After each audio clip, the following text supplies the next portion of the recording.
quero voltar ao início de tudo, encontrar-me contigo, Senhor.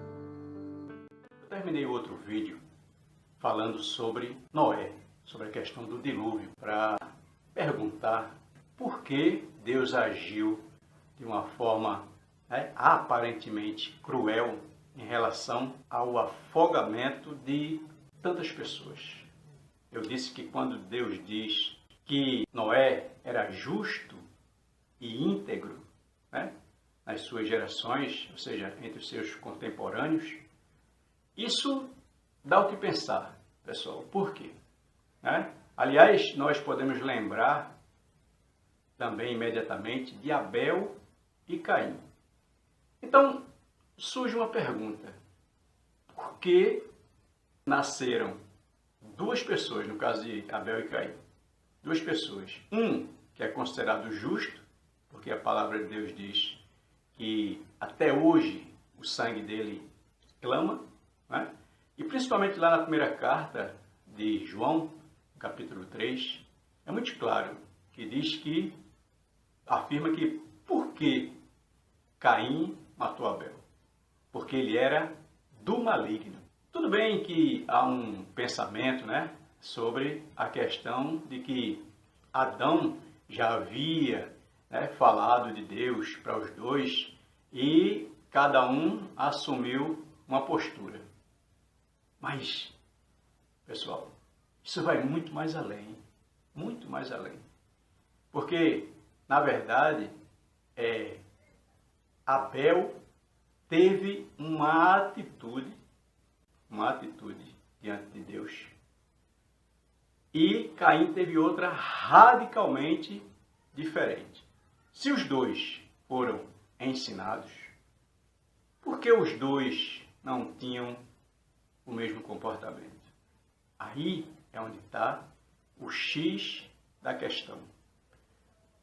Porque já há algo de Deus no ser humano, mas há também algo do maligno no ser humano.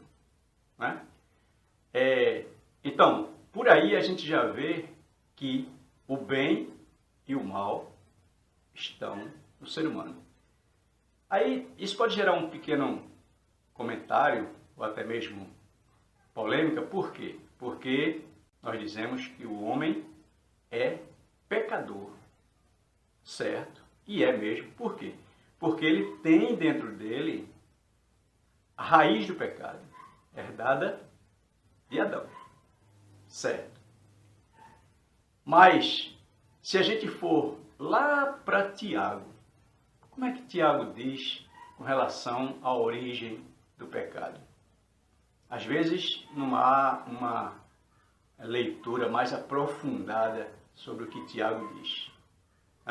Logo no primeiro capítulo, Tiago diz assim: o homem é tentado pela sua própria cobiça, quando esta o atrai e seduz. E a cobiça, tendo sido concebida, ou seja, permitida pela pessoa, a tentação no caso, ela gera o pecado. Vejam bem, gera o pecado. E o pecado, uma vez consumado, gera a morte. Então, já há algo dentro do homem chamado cobiça. E é isso que vai levar o homem ao pecado. Mas existe também um senso de justiça. De quem é esse senso de justiça? De Deus. Vejam bem. Adão, ele pecou, certo? E aí, ele foi expulso do paraíso e toda a história a gente já sabe. Mas vejam mais na frente, depois que a corrupção tomou conta da humanidade, que Deus enviou o dilúvio, mas depois que Noé saiu da arca, diz a palavra de Deus, as Escrituras Sagradas, no capítulo 9 de Gênesis, diz assim: abençoou Deus a Noé e a seus filhos, e lhes disse: sede fecundos, multiplicai-vos e enchei a terra. E, dando um pulinho, indo lá para o capítulo 10, versículo 32, o último versículo, diz assim a palavra: são estas as famílias dos filhos de Noé, segundo as suas gerações, nas suas nações. E destes foram disseminadas as nações na terra depois do dilúvio. Onde é que eu quero chegar para depois a gente continuar falando sobre isso? Pessoal, é que de Noé foram geradas todas as nações na terra depois do dilúvio. Então, isso fica claro que nós herdamos algo de Noé.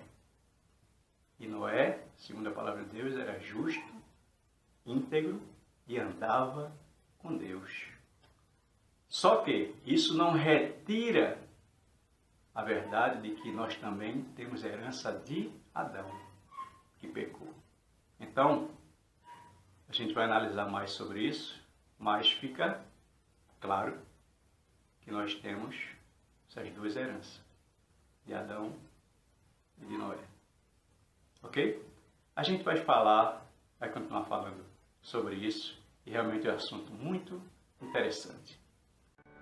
Quero voltar ao início de tudo, encontrar-me contigo, Senhor.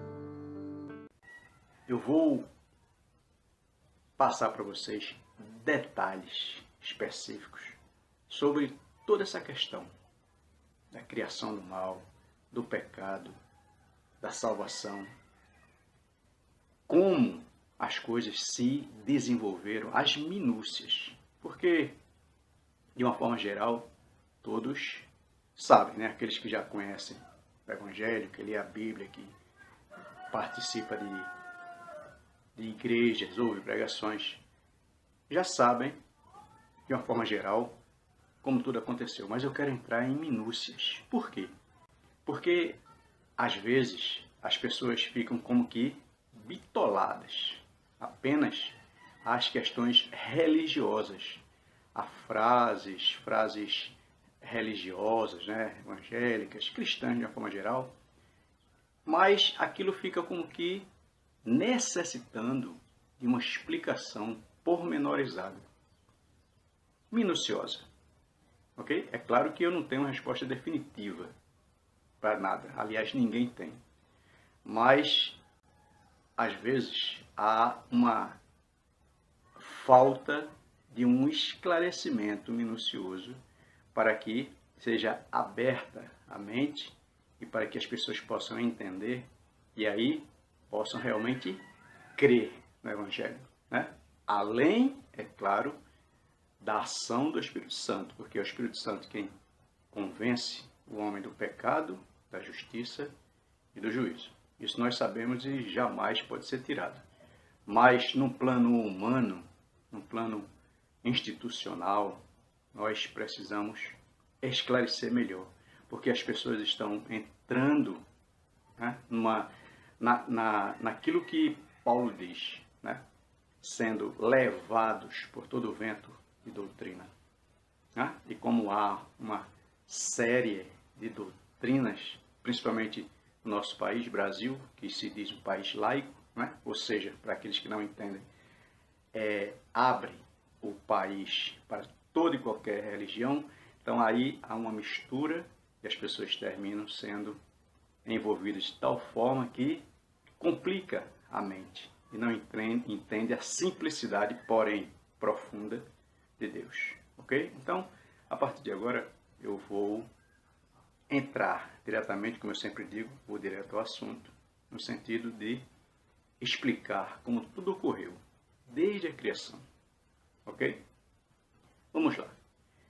Antes de qualquer coisa, eu quero dizer para vocês o seguinte: um dos grandes problemas que causa dificuldade na mente humana de entender e aceitar a verdade profunda de Deus é que as pessoas sempre se queixam da palavra mal. Ninguém gosta do mal, né? O ser humano, de uma forma geral, foi bitolado a não gostar do mal. Se tem alguma coisa que possa até gerar uma coisa boa, mas terminam por se complicarem, né, no entendimento sobre isso, e aí relutarem e desprezarem o que é conhecido por todos como mal. Eu vou concluir dizendo o seguinte, preste atenção. Para Deus não existe mal. Não existe mal. Porque até o que é chamado de mal, para Deus é bom. Porque tem um propósito para glorificar o nome dele e nos fazer bem, nos trazer a salvação. Então, para Deus não existe mal. Por quê? Porque aí seria coisas erradas. E Deus não faz nada errado. Se ele permitiu que houvesse, e eu tenho afirmado desde o início que ele criou, então não é errado, nem é ruim. Eu vou começar a mostrar a vocês como foi o desenrolar de toda a criação até chegar a nós e até chegar, que ainda vai chegar, a volta de Cristo e a nossa tomada definitiva por Deus para encerrar tudo isso. Quero voltar ao início de tudo, encontrar-me contigo, Senhor. Vamos primeiro falar do seguinte. A Bíblia começa dizendo assim: no princípio criou Deus céus e terra. A terra estava sem forma e vazia, e havia trevas sobre a face do abismo. E disse Deus: haja luz, e houve luz. E viu Deus que a luz era boa. Vamos dar uma paradinha aí para analisar esse início de tudo, segundo a palavra de Deus. Vejam bem. Deus criou céus e terra. Os céus e a terra. Dois espaços, certo? E depois, a Bíblia diz: e havia trevas sobre a face do abismo. Então, havia também um abismo, certo? Então, aí nós podemos ver que foram criados três espaços: céus, terra e abismo. Então aí já começa o projeto de Deus, pessoal. Os céus, a Bíblia diz que são os céus do Senhor. A terra, a Bíblia diz que Deus deu aos homens. E o abismo? O abismo, amados, é o que a Bíblia chama de regiões celestiais. É esse espaço que há entre o céu e a terra. Então, a gente não vai entrar muito na questão de Satanás, como se tornou o que se tornou, porque a Bíblia não deixa claro nada sobre isso, certo?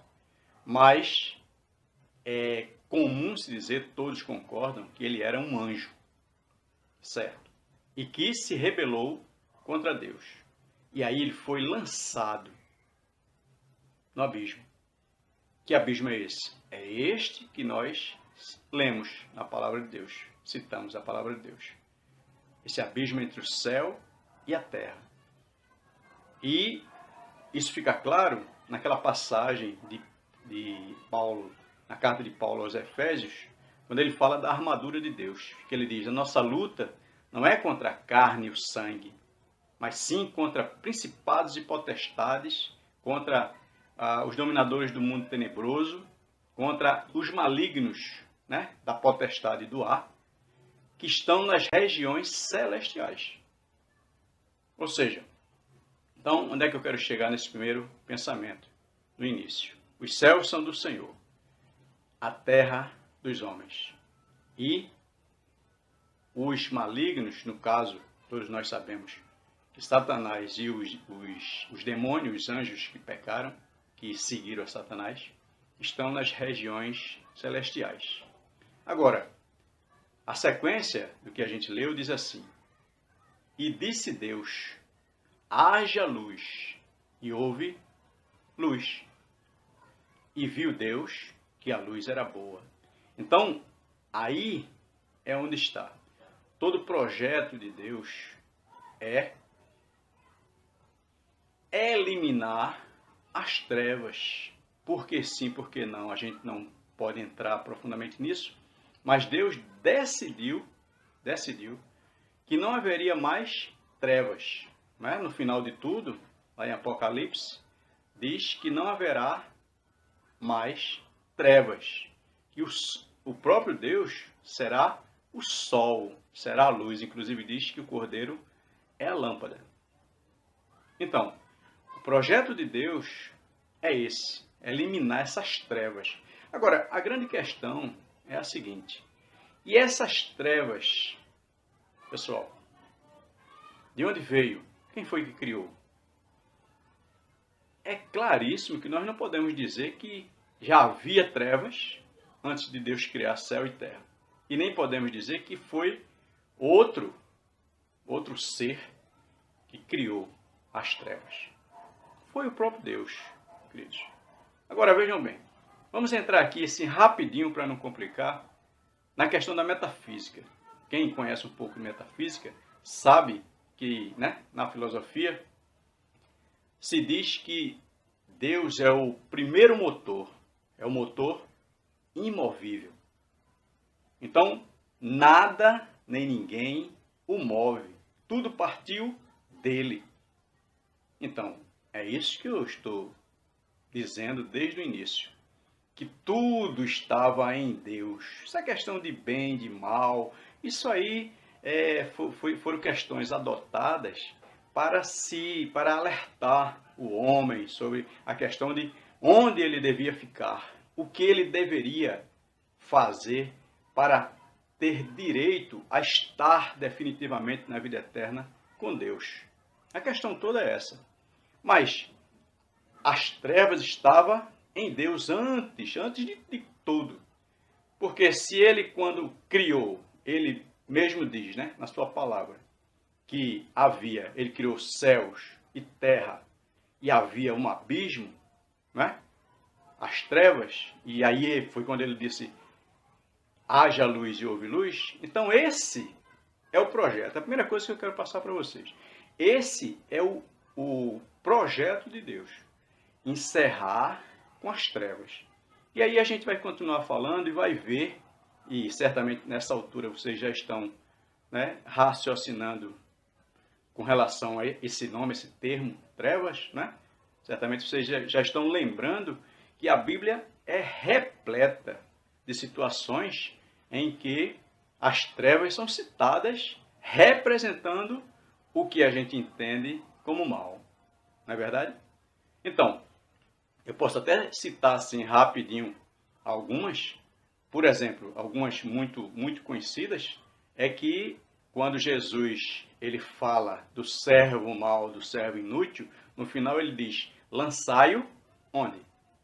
Nas trevas. Não é verdade? Lançai-o nas trevas. Outra muito importante, muito conhecida, que diz assim, que Jesus nos transportou das trevas para a luz. Então, amados, não precisa muita coisa, muita demora para se entender isso não. Ok? Depois a gente vai continuar falando sobre isso. Quero voltar ao início de tudo, encontrar-me contigo, Senhor. Eu quero tratar esse assunto de uma forma simples e bem objetiva. porque apesar de ser um assunto profundo, eu descobri que é uma forma totalmente compreensível de se olhar esse assunto. Então, vamos lá. Nós sabemos que quando Deus criou Adão e Eva, a mente e o coração deles eram totalmente limpos. Isso é claro, é óbvio, não é verdade? Então, consequentemente, os filhos que eles gerariam seriam também limpos, ok? Isso também é óbvio. Bom, agora tem um detalhe que às vezes complica muito, é que as pessoas têm um entendimento de que Adão e Eva eram perfeitos. E eu quero já tentar eliminar isso, eliminar esse entendimento que dificulta muito outros entendimentos, ou seja, sobre outros assuntos. Então, perfeição é algo que só pertence ao próprio Criador, ao próprio Deus. Nada nem ninguém é perfeito. Guardem isso no coração, para que lá na frente nós possamos entender mais claramente outras coisas, ok?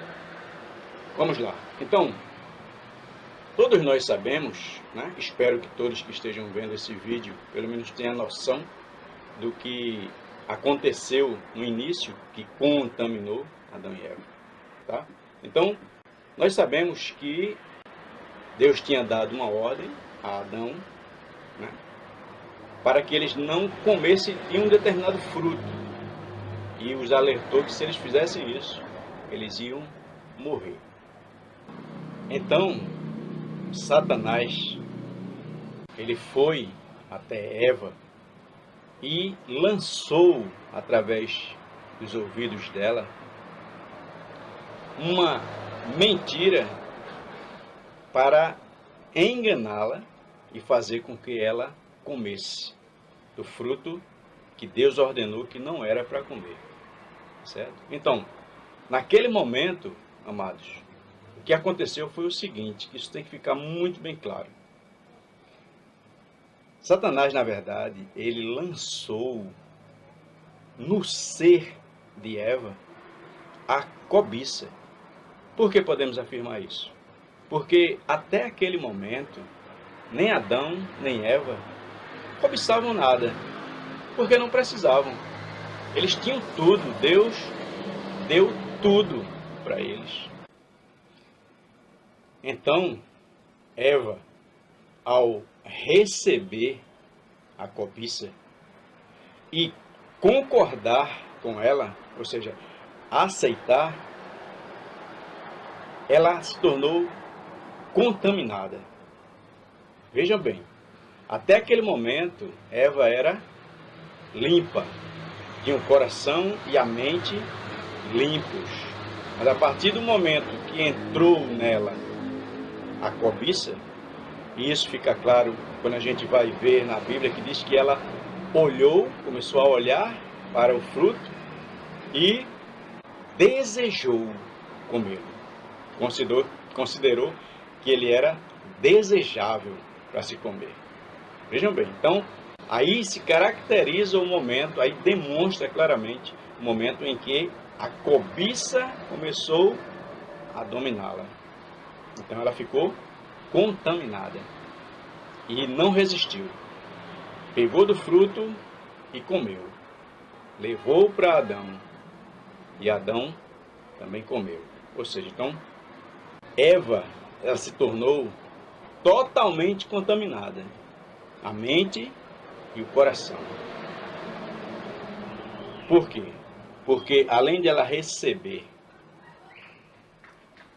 a mensagem de Satanás, ela aceitou e ela comeu. Ou seja, a mente dela aceitou e o coração dela, ou seja, o desejo dela, fez com que ela comesse. Então ela ficou totalmente contaminada, tá certo? Já Adão não aconteceu isso, né? É interessante. Aqui a gente não vai questionar se Adão é melhor, se Eva é pior, não tem nada a ver. Estamos apenas apresentando os fatos que a Bíblia narra, tá certo? E tem uma passagem bíblica em 1 Timóteo 2:14, que diz claramente que Adão, ele não foi enganado, mas Eva, sendo enganada, caiu em transgressão. Ou seja, Adão não teve a mente contaminada. Preste atenção. Ele teve apenas o coração contaminado. Tá certo? Como é que a gente pode comprovar isso biblicamente? É que quando Deus perguntou, Adão, onde tu estás? Ele disse, eu ouvi a tua voz no jardim, e porque estava nu, tive medo e me escondi. Vê a sinceridade do rapaz, não é?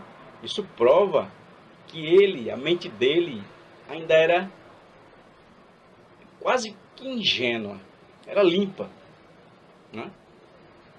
E aí Deus diz assim, pergunta para ele, quem te fez ver que tu estavas nu? Por acaso comesse do fruto da árvore que eu disse que não era para comer? Então ele respondeu, a mulher que tu me deste, me deu do fruto da árvore e eu comi. Vejam novamente, assim, a simplicidade, a ingenuidade de Adão. Quando eu falo ingenuidade, não estou querendo dizer que ele não teve culpa, não, e que digamos assim, melhor do que Eva. Não tem nada a ver. Ele pecou tanto quanto Eva. Eu estou apenas apresentando a realidade que a Bíblia passa para nós. A mente dele, o que eu quero especificar, o que eu quero deixar bem claro, é que a mente de Adão, naquele momento, não havia sido contaminada, e sim o coração. Então, veja a diferença para Eva. Ele perguntou a Eva, por que fizeste isso? E Eva disse, a serpente me enganou e eu comi. Vejam que aí ela já estava com a mente maliciosa. Ela percebeu, ela já tinha entendido que realmente ela foi enganada. Então aí ela quis realmente assim transferir toda a culpa para a serpente, para Satanás. Notaram isso? Notaram? Então por quê? Porque ela já estava totalmente contaminada, já estava cheia de malícia, a mente e o coração. Então, outro detalhe interessante que a gente pode observar é quando Deus começa a julgar e lança para cada um uma repreensão. Para a serpente, Deus diz assim, maldita és, porque fizeste isso. Para Adão, diz assim, porque deste ouvidos à voz da tua esposa e comesse do fruto que eu te ordenei que não era para comer, maldita é a terra, não ele, não Adão, a terra, maldita é a terra por tua causa. Aí vem aquela coisa que todos conhecem, que a terra dará cardos e abrolhos, que ele vai trabalhar do suor, vai comer do suor do seu rosto, ou seja, tem que trabalhar eternamente até que volte ao pó, ou seja, né, iria morrer. E para Eva também teve um castigo, não teve maldição, teve um castigo, que foi: multiplicarei sobremaneira as dores da tua concepção, em dores darás luz, filhos. Tá certo? Então, é aí que eu quero que vocês analisem junto comigo. Aliás, eu já aqui abri um pequeno parênteses, que é o seguinte: o que eu estou fazendo aqui não é para definir que eu estou certo, que eu descobri alguma coisa, que eu vou criar uma nova doutrina, que eu sou mais esperto que os outros. Não tem nada a ver. O que eu quero é compartilhar com todos coisas que eu descobri nos meus estudos e que eu quero saber a opinião de vocês. Quero que vocês analisem junto comigo para chegar a uma conclusão sobre isso. Eu quero que vocês sejam crentes de Bereia, que confirmam, que analisam nas Escrituras, que raciocinam juntos e que chegam a uma conclusão plausível. Para isso não ser mais uma polêmica, mais uma sessão de debates, de ver quem é melhor, quem é pior, quem está certo, quem está errado. Nada disso, amados. Por enquanto, eu não posso ainda revelar algo que eu descobri de forma muito profunda, de forma muito séria. Algo que eu tenho certeza, amados, lá no fim, vocês vão poder também dar opinião sobre isso, mas eu tenho certeza que vai revolucionar o nosso trabalho de evangelização. Em que sentido? No sentido de se tornar mais objetivo, mais produtivo e mais eficaz a nossa forma de evangelizar, a partir do momento que a gente entender muitas coisas que eu quero passar para vocês nesse vídeo. Ok?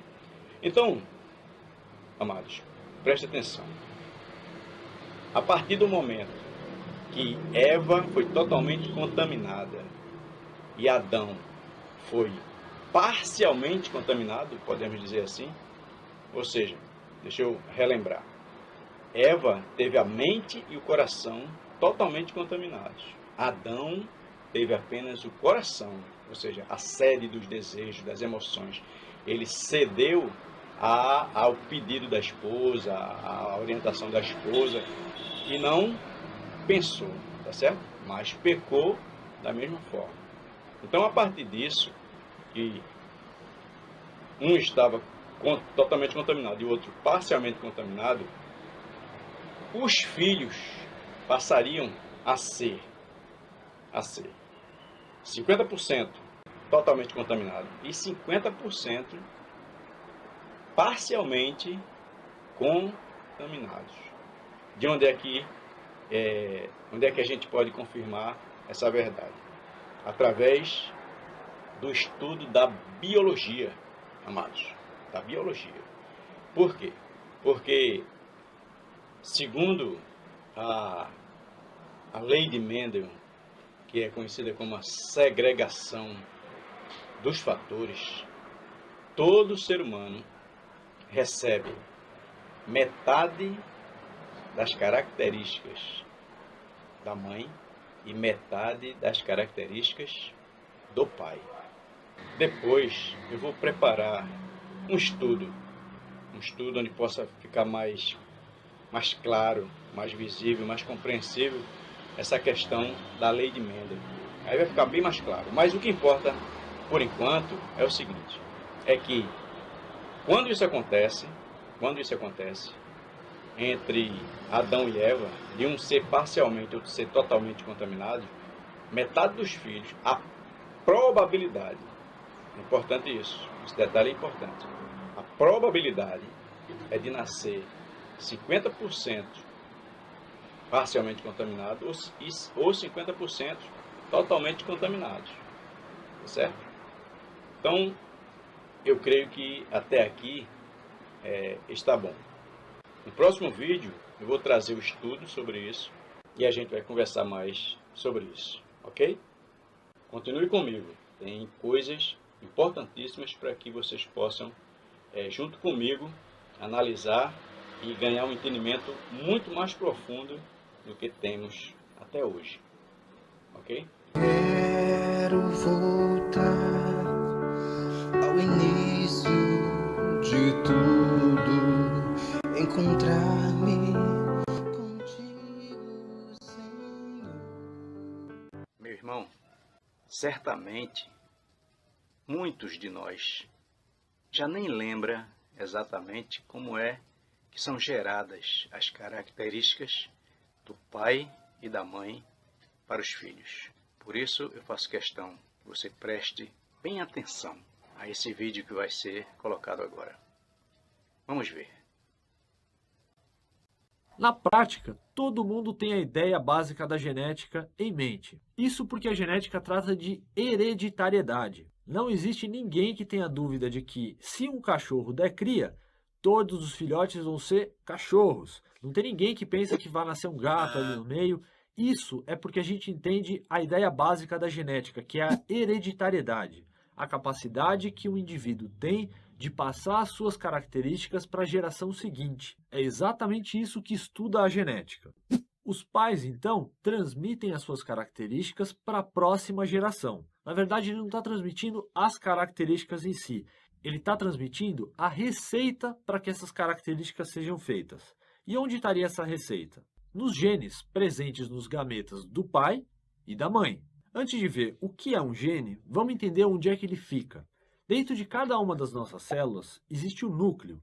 É lá que fica todo o nosso material genético. Então, nesse núcleo, o material genético ele se apresenta na forma de cromossomos. E os cromossomos são a forma condensada de uma grande molécula chamada DNA, que é o que contém todos os nossos genes.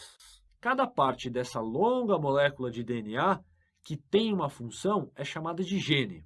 Os genes, então, não são um sinônimo de DNA, eles são parte do DNA e eles podem ter tamanhos variáveis. Então, até agora, as informações que eu passei para você servem para localizar onde estão essas informações genéticas. Elas estão nos genes, que são uma parte do DNA, que se apresenta condensado na forma de um cromossomo, que está no núcleo de cada uma das nossas células. Os nossos cromossomos estão sempre em duplas, onde um é de origem materna e o outro é de origem paterna. Um é quase cópia do outro. A diferença está nos genes, que apesar de ocuparem a mesma posição e terem a mesma função, eles podem ser um pouco diferentes, por conta dos nossos pais terem características diferentes. Essas diferentes versões de um mesmo gene são chamadas de alelos. Mas veja bem, eu disse que os genes nem sempre são iguais. Agora, eles podem ser. Quando o gene para uma característica do pai é igual ao gene para a mesma característica da mãe, a gente chama esse alelo de homozigoto. Já quando esse gene é diferente, a gente chama esse alelo de heterozigoto. Anota isso aí. Genes recessivos, para que eles se manifestem, eles têm que estar em dupla, tem que ter dois genes recessivos. Já os genes dominantes se manifestam mesmo que eles estejam sozinhos. Nesse caso, eles são chamados de dominantes porque eles inibem a ação do gene recessivo. Esses genes, sejam dominantes ou recessivos, eles vêm sempre dos pais. Bom, irmãos, como eu tenho dito sempre, eu vou direto ao assunto. Nós aprendemos com esse vídeo que todo ser humano herda geneticamente as características do pai e da mãe. Metade de cada um. Então, vamos relembrar um pouco algo que eu já falei antes, mas que é importante para esse momento. Quando Deus criou Adão e Eva, ele disse: frutificai, multiplicai-vos, enchei a terra, dominai sobre as aves do céu, os peixes do mar, sobre todo ser que rasteja sobre a terra. Ou seja, Adão e Eva nasceram dominantes. Atentem para o detalhe. Vamos aqui analisar a característica obediência. Então, Adão e Eva eram, no início, totalmente obedientes. Então, de acordo com a genética, nós podemos dizer que eles eram homozigotos dominantes. Nós aprendemos que há os homozigotos dominantes, mas há também os heterozigotos e os recessivos. Então, sendo assim, nós podemos analisar da seguinte forma. Quando Adão e Eva pecaram, os filhos que foram gerados já nasceram contaminados pela cobiça que foi lançada por Satanás nos ouvidos de Eva. Ali, como eu também já falei pouco atrás, Eva foi totalmente contaminada.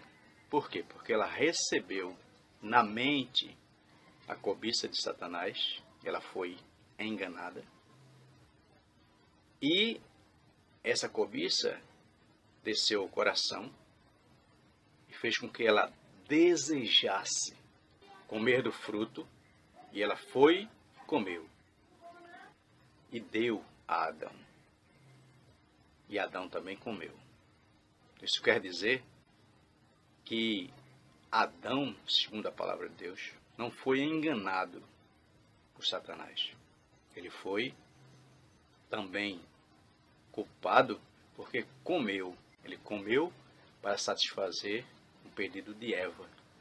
Então ele foi parcialmente contaminado. Então podemos dizer que antes eles eram homozigotos dominantes e depois do pecado, Eva se tornou recessiva e Adão heterozigoto. Ok? Eu estou dando essa explicação aqui inicial porque lá na frente isso vai ficar bem mais claro, porque nós vamos entender justamente o que já foi falado antes. Porque existe pessoas que são comparadas à terra dura, que a semente não entra, pessoas que têm pedras, outras que têm espinhos, mas existe também a terra boa. A gente vai aos poucos entender claramente o que Jesus quis dizer com isso, e tem tudo a ver com a genética. Vejam esse outro vídeo que vai mostrar uma pequena porção da revelação de Deus aos cientistas. Vamos ver. O renomado biólogo molecular Dr. Dean Hamer descobriu o que ele chama de gene de Deus. A prova de que a crença em Deus, ou talvez até o próprio Deus, está codificado em nosso DNA. Os cientistas tentam desmentir Deus há muito tempo. Não deu certo. E não há sinal de que vá funcionar no futuro. Há algo no fundo do nosso cérebro, na maneira como a espiritualidade toca nossa consciência. E isso, portanto, serviu de razão para a pergunta: existe alguma base genética para essa característica? Eu estava estudando o papel dos genes em outros traços de personalidade na orientação sexual, os quais são conhecidos por terem um componente biológico. Aconteceu de eu estar usando um questionário de personalidade que incluía um item chamado autotranscendência. O Dr. Hamer define o termo autotranscendência como a inclinação de ver um mundo maior e mais amplo do que o visível. Um mundo de espiritualidade além do reino físico do dia a dia. Pode ser mostrado numericamente que a religião de uma pessoa, digamos católica ou protestante, depende totalmente do ambiente em que vive. Mas a espiritualidade tem muito menos a ver com o ambiente e muito mais com a genética. Hamer cruzou os dados do DNA de 2.000 pessoas de todas as religiões, assim como os ateus. Selecionamos um grupo de genes procurando por qualquer coisa que se relacionasse de forma consistente com um nível de autotranscendência. Após várias rodadas de testes, a equipe de Hamer identificou um tipo determinado de gene, aparentemente ligado a fortes sentimentos de espiritualidade. Esse gene, por acaso, foi chamado de VMAT2, que significa transportador de monoamina vesicular. Só para simplificar, nós o chamamos de gene de Deus. Acreditamos que ele tem algo a ver com a capacidade ou suscetibilidade das pessoas de acreditar em conceitos como Deus. Seria isso a evidência de que Deus está constituído em nosso código genético? Uma coisa interessante sobre a espiritualidade é que ela é de fato um traço de personalidade independente. É diferente da ansiedade ou de qualquer outra coisa que medimos. E ela possui um componente emocional muito forte que faz com que as pessoas acreditem nas coisas mais loucas ou nas mais importantes, dependendo do seu ponto de vista. Hamer diz que o gene de Deus age como uma droga que banha o cérebro humano com neurotransmissores chamados monoaminas, que regulam o humor e a percepção. O gene de Deus equilibra essas monoaminas enquanto elas são transportadas de célula a célula e afeta as respostas emocionais do indivíduo. O gene VMAT2 existe em todas as pessoas. Assim como todos nós temos genes da cor do cabelo e dependendo de exatamente quais alelos do gene você tem e quais as combinações de genes, isso irá determinar se seu cabelo é loiro ou preto, ou se você é maior ou menor no nível de autotranscendência. Quanto mais forte for o alelo ou a versão do gene que a pessoa tiver, mais provável será que ela sinta a presença de Deus. Se você tem fé, pode dizer, olha, isso prova que Deus nos fez para que possamos compreendê-lo. Observaram, irmãos? Eles descobriram que há um gene especial que controla as nossas emoções. Isto é uma prova contundente de que Deus tem o controle sobre toda criatura, porque eles dizem que esse gene está em todas as pessoas. Esse foi um biólogo, mas existe uma outra descoberta muito interessante de uma psicóloga. Não foi dela, né, na verdade. Foi de um grupo, mas de um grupo de psicólogos que descobriram que alguns genes podem ser modificados. E isso pela influência do ambiente. Isso também nos traz uma informação muito importante, porque lá em Efésios capítulo 4 diz que Deus deu dons aos homens, deixou uns para apóstolos, outros para pastores, mestres, evangelistas, para que eles pudessem aperfeiçoar os santos, para que não mais sejamos como meninos, levados por todo vento de doutrina. Então, esse trabalho de educação, de instrução, ele vai mudando alguns genes nossos de acordo com a vontade de Deus. E é claro, com a nossa fé, nossa responsabilidade, nosso compromisso e o nosso trabalho diante de Deus. Ok? Então, é isso, amados. Creio que até aqui está ótimo, mas eu vou preparar ainda outros vídeos mais explicativos para fazer um fechamento, uma conclusão sobre todo esse assunto. Ok. Agora, vamos assistir o vídeo ao qual eu me referi, dos psicólogos que descobriram que os genes podem ser modificados. Vamos lá.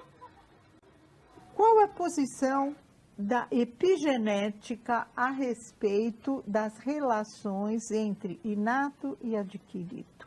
Como é que a gente vê influência do meio, influência da genética? A genética progrediu muitíssimo. Atualmente, nós estamos relacionando genes com comportamentos. Os genes se modificam sob influência do meio ambiente. E essa noção se apoia na biologia. Os genes não são fixos, eles vão se transformando. Claro que demora para eles se transformarem, mas eles sofrem sim a influência do meio ambiente e eles são transmitidos para um novo ser com essas modificações que os genes sofreram. Isso não é uma questão simplesmente de biologia de genética, isso tem tudo a ver com educação. E aí, amados, deu para captar a importância dessa informação? Os genes podem ser modificados através da educação. Então, falando da palavra de Deus, está escrito: ensina a criança no caminho que ela deve andar, e ainda quando for velho, ela não se desviará dele. Isso é uma promessa divina, amados. E é justamente nisso que se baseia a minha proposta de revolucionar a evangelização. As igrejas precisam se preparar a partir de agora para detectar já na infância a terra dura, a terra com pedras e a terra com espinhos. E, é claro, a terra boa. É necessário fazer um estudo minucioso, profundo, das genealogias da criança e observar os comportamentos diários delas. E aí começar a investir, a tratar, porque não é um trabalho fácil, não é um trabalho rápido de haver retorno, mas é um caminho nesse novo século, com o evento da tecnologia, tudo está rapidamente sendo descoberto. Então, a igreja precisa se renovar nesse sentido, porque às vezes a gente fica apenas no superficial, no religioso, e a gente não se adequa ao tempo, à situação. E Deus está trazendo informações preciosíssimas. Então a gente precisa se inteirar mais sobre isso, para que a nossa evangelização traga resultados eficazes. Não que seja pela nossa força, mas é porque Deus está derramando coisas novas e a gente precisa se atualizar e precisa saber como trabalhar. É isso que eu proponho para as igrejas. Ok. É claro que não vai faltar oportunidade de a gente conversar mais sobre isso, mas eu quero deixar aqui aberto para você enviar opiniões, para você fazer sugestões e, se quiser criticar, se quiser acrescentar algo mais, né, no sentido assim de esclarecer alguma coisa, será sempre bem-vindo, porque desde o início que eu venho dizendo que essa não é a última palavra de alguém e nem será, porque a última palavra pertence ao Senhor Todo-Poderoso. Então, meu amigo, meu amado, meu irmão, esteja à vontade para dar a sua opinião, em nome de Jesus, e que tudo seja para a glória dele. Amém. Até a próxima.